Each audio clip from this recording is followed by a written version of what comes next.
Welcome to Crimson Legacy Historians, where the past is not just remembered, but brought back to life with depth and clarity. Picture this. It's the year 722 AD. You are a general of the Umayyad Caliphate, an empire that has just torn across the known world, from the burning sands of Arabia to the cold edge of the Atlantic Ocean. In your hands is a small, almost laughable report. It speaks of a handful of rebels hiding in a cave somewhere in northern Spain. Your scouts say they are starving, surviving on nothing but wild honey scraped from the rocks. You don't call for a siege, you don't summon an army, you laugh. You dip your quill in ink and write words history will never forget or forgive. You call them 30 wild donkeys. You scoff and ask your officers, what harm can 30 wild donkeys possibly do to us? That sentence seals your fate, because those donkeys are about to drag your forces into a mountain slaughterhouse known as the Battle of Covadonga, a disaster so complete it will erase your army and halt Islamic expansion into Europe forever. Before we descend into this forgotten story of survival and bloodshed, if you enjoy uncovering the hidden truths of history, consider liking the video and subscribing, and tell me in the comments where you're listening from. It still amazes me that we explore these ancient stories together across continents and centuries, united by curiosity. To understand why this single mistake proved fatal, you need to grasp the terrifying speed of the Umayyad war machine. This was not slow conquest, this was ancient blitzkrieg. In 711 AD, barely 11 years earlier, Islamic forces crossed the Strait of Gibraltar. They didn't defeat the Visigothic armies, they obliterated them. At the Battle of Guadalete, the Visigothic elite was wiped out in a single afternoon. Nobles died, generals fell, the king vanished without a trace. Resistance didn't collapse, it evaporated. For Umayyad commanders, this stopped being a war, it became cleanup. They surged north like wildfire, Toledo, Seville, Cordoba. Cities fell one after another. Gates opened without resistance. The speed was intoxicating. By the time Umayyad forces reached Spain's northern edge, they believed divine favor itself marched with them. They had crossed deserts, seas and mountain ranges. Why worry about a wet, fog-choked pile of rocks in Asturias? That arrogance birthed the wild donkey's insult. It wasn't mockery alone, it as calculation. The chronicler Al-Makari captures it perfectly.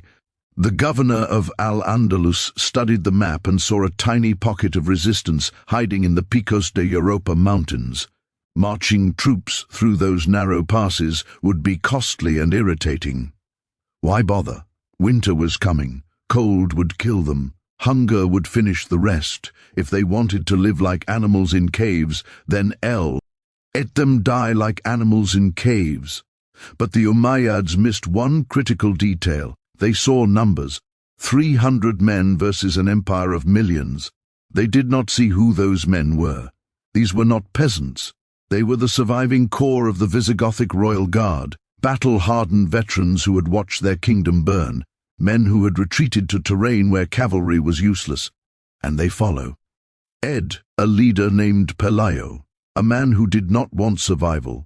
He wanted revenge. Umayyad arrogance created a classic blind spot. History repeats this mistake endlessly. Napoleon in Russia, America in Vietnam. Empires look for armies. When they don't see one, they assume there is no threat. The Umayyads searched for open plains where their cavalry could dominate. They found none, so they declare the war over. They left the north alone. They let the donkeys live. And in doing so, they gave Pelayo the one weapon he needed most, time. Time to organize, time to study the terrain, time to turn refugees into assassins. While Umayyad administrators counted taxes and planned the invasion of France, Pelayo transformed the Covadonga Valley into a perfect kill zone. The irony is devastating. Had the Umayyads sent a single serious expedition in 718 or 719, the rebellion would have ended in an afternoon. The Reconquista would have died before it was born. Spain might be an Islamic nation today, But they didn't. They were too powerful, too successful, and far too arrogant to care. They allowed the infection to fester because they thought music was benign. So when the order finally came in 722 to deal with the rebels, it was too late. The Umayyad commander Alam marched his massive army into the mountains, expecting a police action. He expected to walk in, accepting a surrender, and walk out. He didn't know he was walking into a geological trap. He didn't know that the wild donkeys had spent years sharpening their hooves, and he certainly didn't know that he was marching 100,000 men into a grave dug by 300 ghosts. The stage was set for the most lopsided, impossible, and violent clash in medieval history. To understand the desperation of the men in the cave, we have to understand what they lost. History often portrays the Islamic conquest of Spain as a military invasion, but that is a half-truth. The fall of Hispania was not a murder, it was a suicide. The Visigoth kingdom, which had ruled the Iberian Peninsula for 300 years since the fall of Rome, was not destroyed from the outside, it rotted from the inside out. By the year 710, the Visigoth kingdom was a political shark tank. It was a realm defined by civil war, assassination, and brutal power struggles. There was no hereditary succession. Every time a king died, the nobles fought. A battle royale to see who would wear the crown next. It was a system designed for chaos. And in 710 that chaos produced a king named Rodri. Roderick had seized the throne by force, blinding and imprisoning his rivals. He was a warrior, yes, but he was a user. Half the country hated him, and in the shadows his enemies were willing to burn the kingdom down just to see him fall. Enter the villain the peace, Count Julian. Julian was the governor of Ghouta, a fortress city on the North African coast, just across the Music Strait from Gibraltar. He was the gatekeeper of Europe. His job was to stop any invasion from Africa, but Julian had a grudge. According to the most enduring historical accounts, he sent his beautiful daughter to the royal court in Toledo for her education. There, King Rodri saw her, took what he wanted, and dishonored her. When Julian found out, he didn't demand an apology, he didn't declare war, he quietly made a deal with the devil. Julian approached the rising Muslim commander in North Africa, Musa ibn Nusia, and his general, Turk Ebyan Zed. He told them, "I will not only let you pass, I will give you the ships. It is one of history's coldest betray." Als. The man paid to lock the door handed the keys to the burglar. In the spring of 711, Tar ibn Zed landed at Gibraltar Music with 7,000 Berber troops. They were fed across on Julian's own merchant vessels, disguised to look like a trade convoy. King Roderick was hundreds of miles away in the north, fighting Basque rebels. When he heard the news, he wasn't terrified, he was annoyed. This was just another raid, a looting expedition. He marched south to teach them a lesson, and gathering a massive army of 30,000 men. The two forces met at the Battle of Guadalete. On paper, Rodri should have crushed the invaders. He had the numbers, he had the heavy cavalry, but he didn't have loyalty. As the battle raged, the wings of Roderick's army, commanded by the relatives of the king he had usurped, simply stopped fighting. Some sources say they turned and attacked Rodri. Others say they just stood there and watched him die. They thought the Muslims were mercenaries hired to remove Rodri and that they would leave once the job was done. They were wrong, dead wrong. Rodri Music was killed in the chaos. His body was never found, only his white horse and his golden boots sunken in the mud of the riverbank. With the king dead and the army betrayed, the central nervous system of the Visigoth state collapsed instantly. There was no plan B, there was no heir. The mercenaries didn't go home. They realized the door was wide open, and they walked right through. The speed of the collapse was terrifying. It wasn't a conquest, it was a hot knife through butter. The Muslim armies advanced, without supply lines, living off the land, taking city after city. The local population, tired of Visigoth taxes and corruption, mostly shrugged and accepted the new management. The Jews of Spain, who had been brutally persecuted by the Christian Visigoths, often welcomed the Muslims as liberators. Within 2 years, the Visigoth kingdom was a memory. The nobles who had betrayed Rodri were 8. Her executed or stripped of their power. They had sold their country for a throne that no longer existed. This is the world that Pelayo, our protagonist, was living in. He was a high-ranking nobleman, a member of the royal bodyguard, perhaps even a relative of King Roderick. He watched the betrayal at Guadalete. He saw his friends slaughtered, his king vanish, and his country dissolve. He didn't surrender. He retreated north, step by bloody step, as the green tide of the Umayyad Caliphate swallowed everything he knew. By 718, Pelayo wasn't just a refugee, he was a loose end. The conquerors had captured him music and dragged him to Cordoba, the new capital, to keep him as a hostage. They wanted to domesticate him, to make him a compliant puppet like the rest of the surviving nobility. They underestimated him. Pelayo looked at the new masters of Spain and saw only usurpers. He waited for his moment, slipped his chains and ran. He didn't run to France to hide. He ran back to the wildest, hardest place in Spain. He ran to Aureus. And there, in the shadow of the Picos de Europa, he decided to stop running. Pelayo was not born a king. In the aftermath of the collapse, he was a viver, a man trying to navigate the wreckage of his world. After the fall of the Visigoth kingdom, the Umayyad strategy shifted from slaughter to consolidation. They needed the local nobility to keep the population in line. So they took hostages. They took the sons and influential figures of the old regime and brought them to Cordoba. This wasn't a dungeon, it was a gilded cage. Pelayo was kept close to the seat of power, likely serving in some administrative capacity, watched closely by the new emir. But while Pelayo was trapped music in the south, a different kind of conquest was happening in his homeland of Auras. The Muslim governor of the northern province was a man named Manuza. Manuza was not a warrior like the generals who swept through in 711. He was a politician. He preferred diplomacy and strategic marriages over bloodshed, and Manuza had his eyes on a specific prize, Pelayo's sister.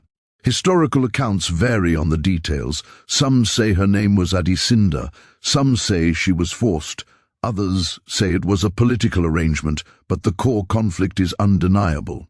Manuza wanted to marry into the old royal bloodline, music, to legitimize his rule. To Pelayo, this was not a marriage.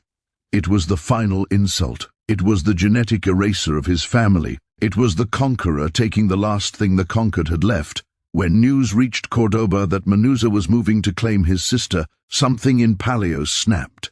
The passive hostage died and the rebel was born. In 717 AD, he staged a daring escape from Cordoba. We don't have the details of how he slipped past the guards, whether it was bribery, disguise, or violence, but we know he covered nearly 500 meters of hostile territory to get back to the north. He wasn't running to save his own skin, he was running to stop a wedding. He arrived in Aureus too late to stop Manuza's influence from taking root, but just in time to light a fire. Pelayo confronted the governor. This was a moment of incredible danger. He walked into he lion's den and openly defied the representative of the Caliphate, Manuza. Likely surprised by the audacity of this fugitive, ordered his arrest. This is where the legend of Pelayo truly begins. He didn't submit, he fought his way out. There is a famous account of Pelayo fleeing across the Polona River. As Manuza's troops closed in, Pelayo swam the rushing waters, clinging to his horse while arrow splashed around him. He wasn't just escaping, he was migrating. He was leaving the occupied zone and heading for the only place where the Umayyad horses couldn't follow. He headed for the Picos de Europa. These mountains are not like the rolling hills of England or the flat plains of France. They're a wall of limestone teeth jutting straight up into the sky. They are treacherous, steep, music, and constantly shrouded in mist. To the locals, they were home. To an army, they were a nightmare. Plato didn't go there alone. As he moved through the villages and valleys, a strange thing happened. People began to follow him. These were the wild donkeys the Umayyads would later mock. They were Visigoth nobles who had lost their lands, peasants tired of taxes, and young men who had grown up in shadow of defeat. They saw in Pelayo something they hadn't seen in a decade, a leader who wasn't afraid. By the time he reached the sanctuary of the mountains, Pelayo had a small ragtag band of followers. They held a council in the shadow of the peaks. It wasn't a coronation in a cathedral with gold and incense. It was a desperate meeting in the mud. There, standing on a pile of rocks, Pelayo was. Declared principle that meant nothing to the rest of the world. To Manuza sitting comfortably in his palace in Gijon. It was a joke. Fugitive, playing king in the woods. But Manuza made a fatal error. He let Pelayo stay there. He assumed that the cold and hunger of the mountains would do the job of the executioner. He didn't realize that by driving Pelayo into the wilderness. He'd given him the ultimate fortress. For 4 years, from 718 to 722, Pelayo consolidated his power. He wasn't fighting a war yet. He was building a nation in a cave. He was stockpiling weapons, scouting the narrow passes, and waiting. He knew the Umayyads would come eventually. He knew they couldn't ignore a rival prince forever. And when they did come, he wouldn't meet them on the open field where they were invincible. Old invite them into his house into the dark, narrow throat of Covadonga, and he would slam the door shut. If you look at a topographical map of Spain, you will see why the Reconquista took nearly 800 years. The center of the country is a high arid plateau perfect for the movement of large armies. But the north is a fortress built by tectonic plates. The Picos d'Europa, or Peaks of Europe, are a jagged mass of limestone rising abruptly from the sea, creating a labyrinth of deep gorges, vertical cliffs, and narrow valleys. This is not terrain for horses. It is terrain for mountain goats. The weather here is its own weapon.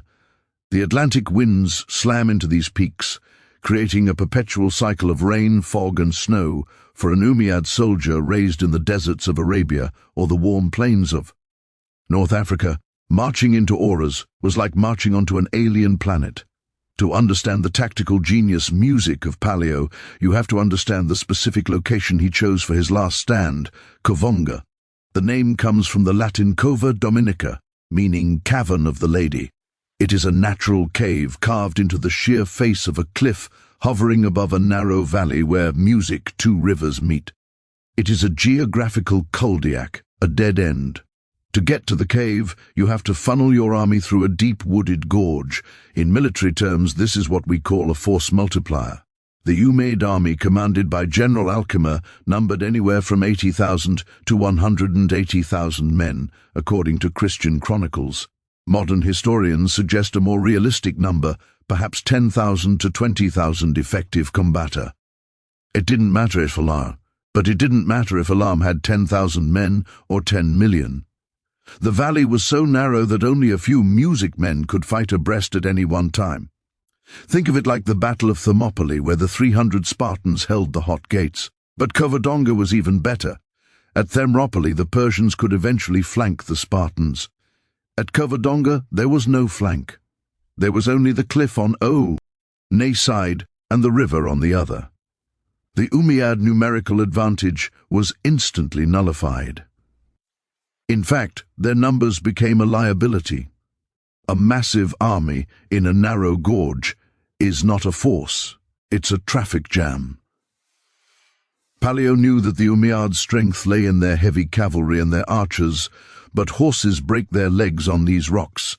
And as for the archers, the geometry of the cave provided a natural healed. To shoot into the cave from the valley floor, you have to aim almost straight up. Gravity becomes the enemy of the projectile.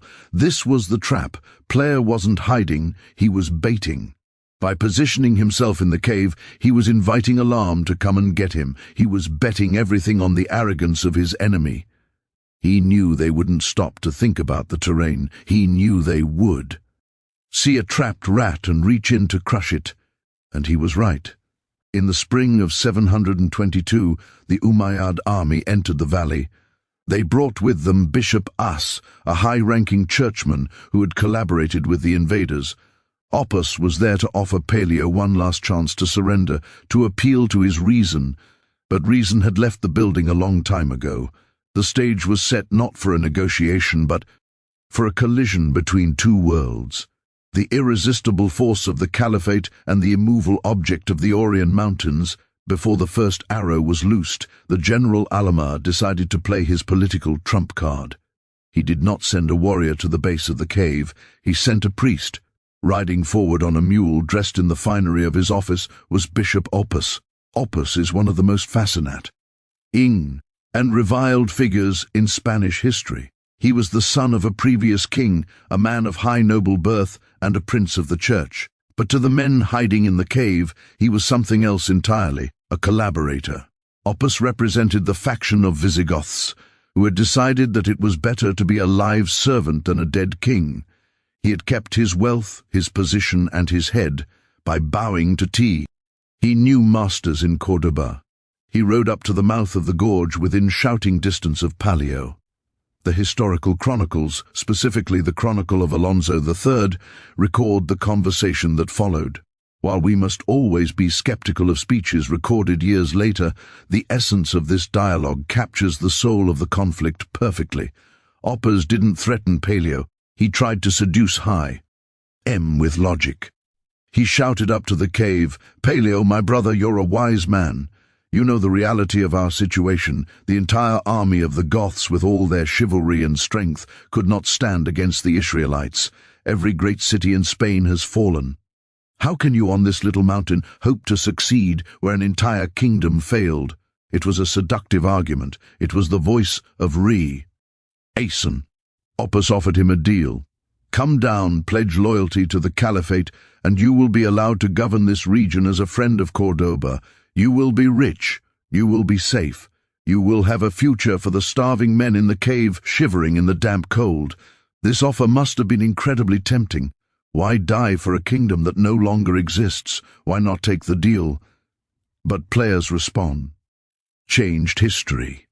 He didn't answer with military statistics. He answered with theology and defiance. Standing at the mouth of the cave, looking down at the bishop who had sold his soul, Pelayo shouted back, "Have you not read in the Holy Scriptures that the Church of the Lord is like a mustard seed? Being the smallest of all, it grows to be greater than all," he continued, his voice echoing off tea. "Limestone walls.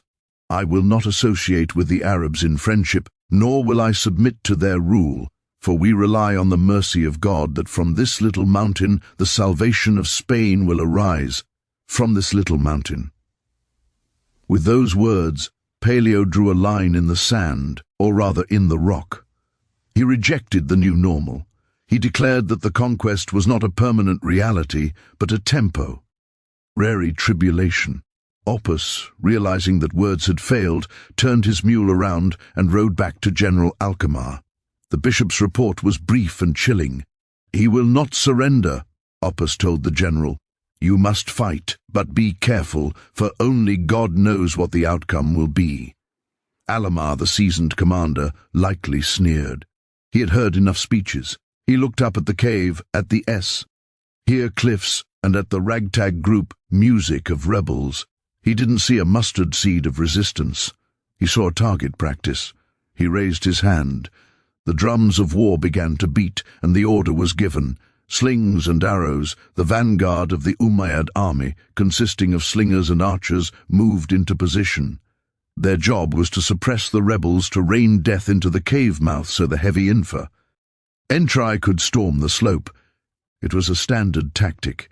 It had worked in 100 sieges before. But as the first volley of arrows blackened the sky, the men in the valley were about to learn a lesson in physics. The cave of Covadonga is not a deep, flat tunnel. It is a shallow overhang. When you shoot an arrow from below at a steep angle, if you miss the target, even by a few inches, the arrow hits the stone ceiling of the overhang. And what happens when a high-velocity projectile hits hard stone at an acute angle? It doesn't stick. It ricochets. The chronicles say that the arrows returned against those who shot them, While medieval writers called this a miracle of God, modern ballistics calls it geometry. The Umayyad archers were firing into a stone bowl. The arrows shattered, bounced, and rained back, down onto the tightly packed ranks of their own soldiers. Panic rippled through the front lines. Men were being struck by their own friendly fire. They looked up confused, shielding their eyes from the rebounding hail, and in that moment of confusion, while the monster was blinking, Pelayo gave the signal. From the trees, from the ridges, and from the cave itself, the wild donkeys charged. When the Astrans charged, they didn't come out like a disciplined Roman legion. They poured out of the cave and the surrounding forests like a landslide. The psychological shock to the Umayyad front line was total. One moment they were dodging their own arrows. The next men with swords, axes, and rocks were on top of them. But the 300 men in the cave were just the bait. The real teeth of the trap were hid. Higher up, Pelayo knew he couldn't beat the Umayyad heavy infantry, man-to-man on flat ground. So he turned the landscape itself into ammunition. Along the high ridges of the gorge, hidden in the thick morning mist, were the rest of his forces, villagers, farmers, and other refugees. They had spent days loosening massive boulders and piling up heavy tree trunks. As soon as the chaos erupted at the sea of mouth, the signal was given. The ridges exploded. Tons of rock and timber came crashing down into the narrow valley floor. Imagine the scene inside that gorge. The Umayyad army was packed shoulder to shoulder, a river of steel and flesh confined by stone walls. When the rocks fell, there was nowhere to dodge. There was no formation to hold. The rear guard was still pushing forward, unaware of the disaster at the front. While the vanguard was trying to push back to escape the slaughter, the result was a crush. Men were trampled by their own horses. The famed discipline of the Caliphate's army evaporated in music seconds. This is the brutal mathematics of the killing box. In a space 10 meters wide, having 10,000 soldiers is not an advantage. It is a liability. Only the first row can fight. The rest are just waiting to die. The Astrans, light on their feet and knowing every foothold of the terrain, moved through the chaos like wolves in a sheep pen. They struck from above, from the sides and from the front. They targeted the officers, the banners, and the horses. In the center of this maelstrom was General Alcima. To his credit, he didn't run. He tried to rally his men to create space for a counterattack. But a general in a gorge is just another man on a horse. The chronicles state that Alcima fell in the thick of the fighting, cut down by the very wild donkeys he had mocked. The death of Alcima was the final nail in the coffin. In ancient and medieval warfare, the army is the general. When the head is cut off, the body dies. Word of his death rippled through the panic saint. Ricken ranks like an electric shock. Alarm is dead. The general is fallen. The will to fight vanished. The Umayyad soldiers who had conquered half the world dropped their shields and turned to run. But running was just as dangerous as fighting. The path back was blocked by their own reinforcements and the piles of debris raining down from the cliffs. The retreat turned into a rout. It is important to emphasize that this wasn't a battle in the traditional sense. It was an extermination. The Astrans were venting years of humiliation, grief, and loss. They fought with the ferocity of men defending their last inch of earth. The river Deva, which runs through the valley, was said to have run red for days. By the time the sun hit the bottom of the gorge, the invincible army was shattered. The survivors, those lucky enough to escape the killing box, fled east, desperate to get out of the mountains. They thought they had escaped hell. They were wrong. They were just moving to the second circle of it. For Pelayo, standing amidst the wreckage of the greatest army of his age, this was vindication. The wild donkeys had kicked back, but he knew the job wasn't done. You don't just wound a beast lick. The Umayyad Caliphate. You have to make sure it doesn't come back. The chase was on. The survivors of the slaughter at Covadonga didn't regroup. They ran. The remnants of the Umayyad force, likely numbering in the thousands, fled east through the high passes of the Coast Europa. They were terrified, leaderless, and completely lost in a labyrinth of fog and stone. Their goal was to reach the Libana 5. Ali, a flatter region where their cavalry might stand a chance, or at least where they could find a road back to the safety music of the south. But the mountains weren't done with them yet. The retreat took them through a place called Cosgaya. Even today, this is a treacherous landscape of unstable slopes and river gorges. In the year 722, it was a death trap. Historical chronicles describe a scene of biblical destruction. As the retreating column marched along a narrow track next to the River Day, the earth beneath them began to groan. Whether it was caused by the heavy rains that often plagued this region, or the sheer vibration and weight of thousands of panicked men and horses stomping on loose limestone. Music, the result was catastrophic. The side of the mountain sheared off, a maze. Sieve landslide roared down the slopes. It wasn't just rocks, it was the mountain itself collapsing. The Chronicle of Alonso III, written nearly 2 centuries later, music describes it with religious awe. The mountain came down upon them and crushed them, and they were buried there. It goes on to say that 63,000 men were killed, a number that is almost certainly an exaggeration typical of medieval writers. But the core truth remains. The army was erased. For the Christian chroniclers, this was the hand of God. Just as the Red Sea closed over Pharaoh's army, the Precosta Europa closed over the Umayyads. It validated their cause. It proved that the land itself was rejecting the invader. From a modern historical perspective, we see a brutal collision of geology and warfare, a routed army unfamiliar. With the terrain forced onto unstable ground during the wet season is a recipe for a landslide. The devastation was total. The river Deva was reportedly dammed by the debris in the bodies, creating a gruesome blockage that took days to clear. This event at Cuscaya is crucial because it turned a defeat into an annihilation. If these thousands of soldiers had escaped, music they could have grouped. They could have returned to Cordoba, gathered reinforcements, and marched back the next summer with a map and a better plan. But they didn't return. The entire expeditionary force of General Alcamar vanished. For the Umayyad governors in the south, the silence from the north must have been deafening. An army marched out and simply ceased to exist. No messengers returned, no survivors came, limping back to tell the tale. The wild donkeys hadn't just bitten, they had devoured the lion hole. This total destruction created a psychological barrier. The mountains of Aureus were no longer just insignificant. They were cursed. They were a graveyard. The Umayyad military, pragmatic to the core, looked at the cost-benefit analysis and decided never again. They would launch raids in the future. Yes, but never again would they try to conquer these peaks with the intent of permanent occupation. The landslide at Cuscaya brought Pelayo something more valuable than gold: security. It drew a permanent border between the Islamic south and the Christian north. It allowed the tiny seed of resistance to take root without fear of being immediately dug up. Back in the cave of Covadonga, the victory was complete. The immediate threat was gone, but Pio knew that winning one battle doesn't make a kingdom. He had to secure his legacy, and to do that, he had to deal with the last loose end of the old regime, Governor Musa. While the landslides were burying the army of the Caliphate in the mountains, Governor Musa was sitting in his palace in the coastal city of Gijon, waiting for good news.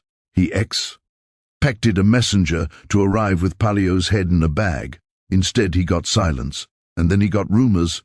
Terrified survivors from the periphery of the battle began to trickle into the city, whispering about a massacre, about mountains falling from the sky, and about a ghost army that couldn't be killed. Musa realized instantly that the game was up. He was a politician, and he knew how to read tea. The wind had changed. The countryside, which had been passive under his rule, was suddenly hostile. The locals were looking at him differently. The fear was gone from their eyes, replaced by something far more dangerous: hope. He knew that Gijon, a port city, was indefensible against a guerrilla force that owned the surrounding highlands. If he stayed, he would be besieged. So Musa did what Alamar's army had tried to do. He ran. He gathered his treasury, his personal guard, and likely Pelayo's sister, if she was indeed still his captive, and fled south. His plan was to reach the safety of the Mata, the central plateau, where the cavalry of the Emirates still ruled supreme. Music. But Pelayo was not just a warrior. He was now a hunter. He had anticipated Manuza's move, the wild dawn. Keys came down from the peaks, moving faster through the familiar valleys than Manuza could move along the Roman roads. The interception took place at a valley called Olalia. It wasn't a battle, it was an execution. Manuza, the man who had tried to erase Pelayo's lineage, the man who represented the humiliation of the Visigoth nobility, found himself music-cornered. History is vague on the exact details of his death. Some say he was killed in the skirmish, others say he was captured and executed, but the outcome was final. Manuza died on the road, fleeing the kingdom he thought he owned. With Manuza dead and Alkema buried, the slate was wiped clean. There was not a single active Umayyad combat unit left in Aureus. The impossible had happened. In a few weeks, a group of refugees had decapitated the provincial government and annihilated the expeditionary army. Now the silence in the mountains wasn't one of fear, it was one of victory. The rebels gathered again, perhaps in the same field near Kangastion where they had first conspired. But this time, the mood was different. They weren't fugitives anymore. They were conquerors. It was time to formalize what they had done. They didn't have a golden crown. They didn't have a cathedral. Music. They didn't have the Pope to bless them. They went back to their roots. The Visigoths were a Germanic people, and their traditions were forged in iron and blood. According to the ancient custom of their ancestors, the warriors took their leader and raised him up on a shield. They lifted Pelayo high above their heads, shouting his name, proclaiming him king. It was a raw, primitive coronation. There were no velvet robes, only the battered armor of survivors. This moment marked the birth of the kingdom of Aureus. It was a tiny kingdom, barely a speck on the map, consisting of a few valleys and a lot of rocks, but it was free. Pio, the man who had been a hostage in Cordoba, was now the first independent Christian king in the Iberian Penny. Since the collapse of 711, he established his capital at Kangastis. It was a humble village compared to the marble splendor of Cordoba, but it had one advantage. It was his. This coronation was more than just a ceremony. It was a political earthquake. It sent a message to the rest of music Europe and to the Caliphate. We are still here. The Umayyads, reeling from the loss of their army, decided to leave this thorny little kingdom alone. They categorized Aureus as Dal Harb, the House of War, a hostile territory not worth the blood it cost to take. They turned their attention to easier targets in France, a decision that would eventually lead them to another defeat at the Battle of Tours 10 years later. But for Pelayo, the war was effectively over. He would rule for another 15 years. Not as a warlord, but as a monarch. He would die in his bed in 737 AD, a rare feat for a man in his line of work. But his true legacy wasn't the crown he wore, it was the chain reaction he started.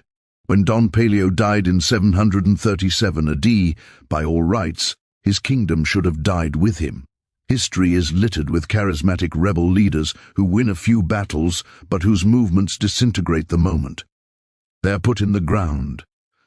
The kingdom of Aureus was still just a fragile embryo. It was poor, underpopulated, and completely surrounded by the most advanced superpower on Earth. But Asterius didn't die. It grew, and it grew because Pelayo had left behind something more powerful than an army. He left a template for survival. The survival of this impossible kingdom relied on a strategy that was as brutal as it was brilliant. It wasn't about holding territory. It was about weaponizing emptiness. Plato's successors, particularly his son-in-law Alonso I, realized that they could not defend the open plains south of the mountains. If the Umayyads marched north with a full army, the Astrans would lose every time on flat ground. So they created a shield of nothingness. Historians call the desert of the Duero. The Astrian kings launched raids south into the Douro River basin. But they didn't conquer the towns to rule them, they conquered them to empty them. They killed the local garrisons, burned the crops, and forcibly migrated the Christian population back north into the mountains. They turned a massive strip of land between the kingdom of Asterius and the Caliphate into a no-man's land. It was a scorched earth policy on a continental scale. For nearly a century, this buffer zone remained depopulated. Any Umayyad army trying to march north to crush Aureus would have to cross hundreds of miles of wasteland with no food, no water, and no plunder. By the time they reached the mountains, they would be starving and exhausted, perfect targets for an ambush. This strategic buff allowed the kingdom of Aureus to incubate. Behind the safety of the mountains and the desert, a new society began to form. It was a fusion of Visigothic nobility and local mountaineer toughness. They built churches that looked like fortresses. They wrote laws. They began to see themselves not just as rebels, but as the legitimate music heirs to the Roman and Visigothic tradition. While the rest of Europe was sinking into the Dark Ages, this tiny pocket of resistance became an ark. It preserved the culture, the religion, and the identity of a lost Spain. It became a beacon. Christians from the south, tired of living as second-class citizens under Islamic rule, migrated north. They brought with them skills, art, and a burning desire for reclamation. The Umayyad Caliphate, meanwhile, was distracted by its own internal problems: music, civil wars, Berber revolts, and the logistical nightmare of running an empire that spanned 3 continents. They looked at the north and saw only poverty and rocks. They didn't see the cancer growing on their flank. They didn't realize that the wild donkeys had evolved into wolves. By the 9th century, the kingdom of Aureus was no longer hiding. It was pushing back. It moved its capital from the caves of Cangastion to the city of Oviedo. It began to recolonize the lands it had once emptied. The Reconquista had shifted from a desperate defense into a slow, grinding offense. This is the true miracle of Covadonga. It wasn't just that 300 men won a battle. It was that they bought enough time for a nation to be bow. If Pelayo had fallen in that cave, there would, music, have been no kingdom of Aureus. Without Aureus, there would be no Leon, no Castile, no Portugal, and no Spain. The entire history of the Western world turned on the pivot of that single rainy afternoon in the mountains. And as the centuries rolled on, the memory of Covadonga was transformed.